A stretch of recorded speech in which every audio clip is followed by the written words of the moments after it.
स्वागत है हमारे एपिसोड फैक्ट एडिशन में। आमतौर पर लाइब्रेरीज आपने कुछ ऐसी देखी होगी जहां लोग ऐसे किताबें पढ़ते रहते हैं, लेकिन अगर मैं आपसे कहूं कि चाइना की नेशनल लाइब्रेरी ऐसी लगती है और ये चाइना के साथ ही एशिया की भी सबसे बड़ी लाइब्रेरी में से एक है और इस लाइब्रेरी में 37 मिलियन यानी कि 3 करोड़ 70 लाख आइटम्स मौजूद हैं और ये चाइना की बीजिंग में स्थित है। और क्या आपको ये पता है कि 2022 का फीफा वर्ल्ड कप का फाइनल जो है वो कतर में होने वाला है। ये तो आपको पता ही होगा, लेकिन ये किस सिटी में होने वाला है वो आपको पता नहीं होगा। ये आपको इसलिए पता नहीं होगा क्योंकि ये सिटी अभी एग्जिस्ट भी नहीं करता है, मतलब अभी तक ये सिटी बना भी नहीं है। ये 2020 के आखिर के महीनों में बनने वाला है और इसे बनाने में 4500 करोड़ यानी कि 45 बिलियन डॉलर्स लगेंगे। और ये सिटी जो अभी बनने वाली है इसका नाम है लुसेल सिटी और 2022 का फीफा वर्ल्ड कप फाइनल इस सिटी में होने वाला है। और क्या आपको ये पता है इस दुनिया की सबसे स्ट्रॉन्गेस्ट बियर कौन सी है? जिसमें सबसे ज्यादा अल्कोहलिक कंटेंट होता है उसे स्ट्रॉन्गेस्ट बियर मानते हैं। तो इसके हिसाब से सबसे स्ट्रॉन्गेस्ट बियर स्नेक वेनम है जिसमें 67.5% अल्कोहलिक कंटेंट होता है और नॉर्मल बियर में 4.5% अल्कोहलिक कंटेंट होता है। इस हिसाब से आप अंदाजा लगा सकते हो कि ये कितनी स्ट्रॉन्ग है, शायद ये आपको पता नहीं था। तो ऐसे ही फैक्ट्स के लिए छलांग मारते हैं हमारी ऐसे ही अमेजिंग फैक्ट्स की दुनिया में। नंबर 10, आपने ऐसे 1 रुपए के सिक्के पर ये सिंबल देखा ही होगा। इसे INR यानी कि इंडियन रुपी का सिंबल भी माना जाता है। लेकिन क्या आपने कभी ये सोचा है कि ये सिंबल किसने बनाया? इसे पहले उदय कुमार जी ने बनाया था और उदय कुमार IIT गुवाहाटी के डिजाइनिंग हेड हो चुके हैं। ये सिंबल देवनागरी लेटर र से निकाली गई है और ये सिंबल लैटिन R और देवनागरी लेटर र से मिला के बनाया गया है और इसके बीच में जो लाइन है ये इंडिया के फ्लैग के रंग जैसा दिखाने के लिए ये डाली गई है।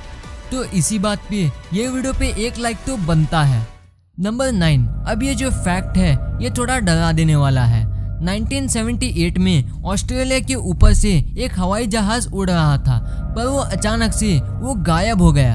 उस हवाई जहाज के पायलट ने उसके लास्ट कम्युनिकेशन में ये कहा, a huge state aircraft hovering on top of plane, यानी कि हमारे विमान के ऊपर एक अजीब एयरक्राफ्ट उड़ रहा है। ये कहने के 2 सेकंड बाद ही पायलट ने कहा, it is not a aircraft, यानी कि वो एयरक्राफ्ट नहीं है। इस घटना के 3 दिन बाद एक अंतरिक्ष से आ रही सिग्नल को रिसीव किया गया जो कि बहुत अजीब था और आज तक ये बात किसी को पता नहीं है कि ये सिग्नल आया कहाँ से था। बहुत सारे साइंटिस्ट ने इस सिग्नल को पता करने की कोशिश की कि ये सिग्नल आया कहाँ से था, लेकिन उन्हें भी कुछ पता नहीं लगा और आज भी ये घटना उतनी ही रहस्यमयी है। नंबर 8, अगर स्कूल में किसी बच्चे को अच्छी अटेंडेंस और ग्रेड्स मिलते हैं तो उन बच्चों को अपने टीचर्स या पेरेंट्स से शाबाशी मिलती होगी और वो बच्चे आप खुद भी हो सकते हो या फिर आपके क्लास में कोई और होगा जिसकी अच्छी अटेंडेंस और ग्रेड्स हैं। लेकिन टेक्सास के फोर्ट वर्थ नाम के एक स्कूल डिस्ट्रिक्ट में एक स्टूडेंट की स्कूल में अच्छे ग्रेड्स और अटेंडेंस होने के तौर पर उसे एक 2011 की शेवरोले कैमेरो दी गई थी। तो इसलिए आप भी अपने स्कूल में अच्छी अटेंडेंस और ग्रेड्स लाइए, किसे पता कि कब किस्मत खुल जाए। नंबर 7, अक्सर लोग अगर बीमार होते हैं तो वो डॉक्टर के पास चले जाते हैं अपना इलाज कराने के लिए। चलो ये तो हो गई एक कॉमन बात, लेकिन 17वीं सेंचुरी में जब लोग बीमार होते थे तब वो एक पेड़ के तने पर एक सिक्के को ठोक देते थे ये समझकर कि वो ठीक हो जाएंगे, और तब उस ठोके हुए सिक्के को कोई निकाल देता था तो वो भी बीमार हो जाता था। आप यहाँ इस पेड़ के इमेजेस को देख सकते हो कि लोगों ने इस पेड़ के तने पर सिक्के को ठोक ठोक कर इसका क्या हाल बना दिया है। ऐसे चीजों पर पुराने जमाने के लोगों का बहुत मानना था। नंबर 6, अब ये फैक्ट सुनने के बाद आपको अकेले में बहुत डर लगेगा। एक सॉन्ग जिसका नाम था ग्लूमी संडे, इस सॉन्ग के बहुत सारे केसेस हैं कि लोग इस सॉन्ग को सुनने के बाद आत्महत्या करते थे।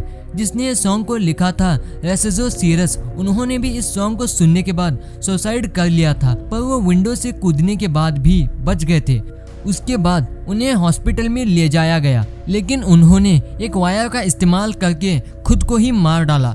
बहुत लोग इस सॉन्ग को सुनने के बाद लोग ब्रिज से कूदते थे और कुछ लोग गन से अपने आप को शूट भी करते थे। 1997 में इस सॉन्ग के गायक बिली मैकेंजी, उन्होंने भी इस सॉन्ग को सुनने के बाद आत्महत्या कर ली थी और उन्होंने ये भी कहा था कि अगर आप इस सॉन्ग को बिना लिरिक्स के भी सुनोगे तो आपको नींद आ जाती थी। इस सब को देखते हुए BBC ने इस गाने को ब्रॉडकास्ट होने से बैन कर दिया और इस गाने को हंगेरियन सुसाइड सॉन्ग के नाम से भी बुलाते हैं। Number 5, famous painter Pablo Picasso को कौन नहीं जानता। इनकी पेंटिंग्स पूरी दुनिया में मशहूर हैं।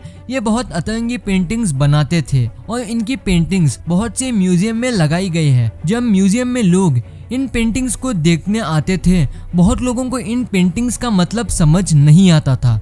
इसके चलते बहुत लोग पब्लो पिकासो को इन पेंटिंग्स का मतलब पूछते थे। इसे देखते हुए वो बहुत चिड़चिड़े हो जाते थे क्योंकि वो हर पेंटिंग में एक मीनिंग देते थे, पर लोगों को ये मीनिंग समझ में नहीं आता था। तो इसलिए पब्लो पिकासो उनके पास एक गन रखते थे, क्योंकि जब लोग उनकी पेंटिंग्स का मतलब पूछने आए तो वो उन्हें उस गन से डरा देते थे। नंबर 4, बहुत से स्टूडेंट्स अपने आप को रात को जगाए रखने के लिए बहुत से अलग अलग तरीकों का इस्तेमाल करते हैं, लेकिन 19th सेंचुरी में तमिलनाडु के मद्रास यूनिवर्सिटी में वहाँ के स्टूडेंट्स को रात में जगने के लिए बहुत दिक्कत होती थी। तो इसलिए उन्होंने इसका कमाल का तरीका निकाल डाला। वो स्टूडेंट्स अपने बालों को दीवार में कील से ठोक देते थे और जब भी इन्हें झपकी आती थी, बालों को झटका लगने की वजह से ये जगे रहते थे और रात भर पढ़ाई करते थे। मानना पड़ेगा कि उस टाइम के लोग क्या क्या तरीका निकालते थे। नंबर 3, दोस्तों आप कई टूरिस्ट प्लेस गए होंगे और वो बहुत सुंदर भी होते हैं, लेकिन क्या होगा अगर आपको वहाँ से वापस भेज दिया जाए। बेशक आपको अच्छा नहीं लगेगा, लेकिन ऐसा सचमुच में होता है। जापान के लोगों के साथ ऐसा होता है। जब जापान के लोग पेरिस आते हैं वहाँ की खूबसूरती देखने के लिए, तब उन्हें कभी कभार वापस भेज दिया जाता है। इसकी वजह सुनने के बाद आप भी शौक में आ जाएंगे। जब जापान के लोग वहाँ आते हैं तो वो वहाँ की खूबसूरती को बयान नहीं कर पाते और पेरिस उनके एक्सपेक्टेशन के हिसाब से बहुत सुंदर होता है और वो वहाँ की खूबसूरती को देखने के लिए तैयार नहीं होते और इसे पेरिस सिंड्रोम भी कहते हैं। ऐसा होने की वजह से जापान के लोग शौक में आ जाते हैं और इसकी वजह से बीमार पड़ जाते हैं, इसलिए उन्हें वापस जापान भेज दिया जाता है। तो कमेंट्स में बताइए क्या आप भी वहाँ जाना चाहते हैं। नंबर 2, आखिर ये चेहरा किसने नहीं देखा। ये बेशक सबसे फनी मीम फेसेस में से एक है, लेकिन क्या आपके मन में कभी ये सवाल आया है कि ये किसका चेहरा है। बेशक ये बनावटी नहीं है, ये असलियत में याओ मिंग है, जो कि एक Chinese professional retired basketball player है। एक इंटरव्यू के दौरान ये किसी बात पे हंस पड़े थे और उनका ये चेहरा वायरल हो गया था और उसके बाद कुछ लोगों ने उनका यह मीम बना दिया था और ये ऐसे ही करते करते ये पूरी दुनिया में फेमस हो गए। नंबर 1, दोस्तों अपने भारत के फिल्मों में वहाँ के अदालतों में लोग बात करने लगते थे और उसके बाद जज एक लकड़ी के हथौड़े को ठोकते हुए ऑर्डर ऑर्डर कहते थे। इस हथौड़े को गैवल कहा जाता है और ब्रिटिश के समय में इसका इस्तेमाल होता था, लेकिन आजकल के समय में भारत में इसका इस्तेमाल ज्यादातर नहीं होता है। ये हथौड़ा जिसे हम गैवल कहते हैं, ये सबसे पहले इंग्लैंड में बना था। इंग्लैंड की अदालतों में मकान मालिक और किराएदार के बीच झगड़ा होता था और उसकी वजह से कोर्ट में बहुत शोर होता था। पूरे कोर्ट को शांत करने के लिए और जज को अटेंशन देने के लिए लकड़ी के मेज पर यानी कि लकड़ी के सरफेस पर ये हथौड़ा ठोकते थे। पर आजकल भारत की अदालतों में ये ना के बराबर ही इस्तेमाल होता है, पर इसका ज्यादातर इस्तेमाल विदेश में होता था। इसी की वजह से जज इसका इस्तेमाल करते हैं। तो कैसा लगा आपको फैक्ट एडिशन का ये सफर। आशा करता हूँ कि अच्छा लगा होगा। आप हमारे चैनल को सब्सक्राइब करके आप हमें सपोर्ट कर सकते हैं और हो सके तो इस वीडियो को ज्यादा से ज्यादा शेयर करने की कोशिश करना। आपका कीमती समय देकर इस वीडियो को अंत तक देखने के लिए आपका शुक्रिया।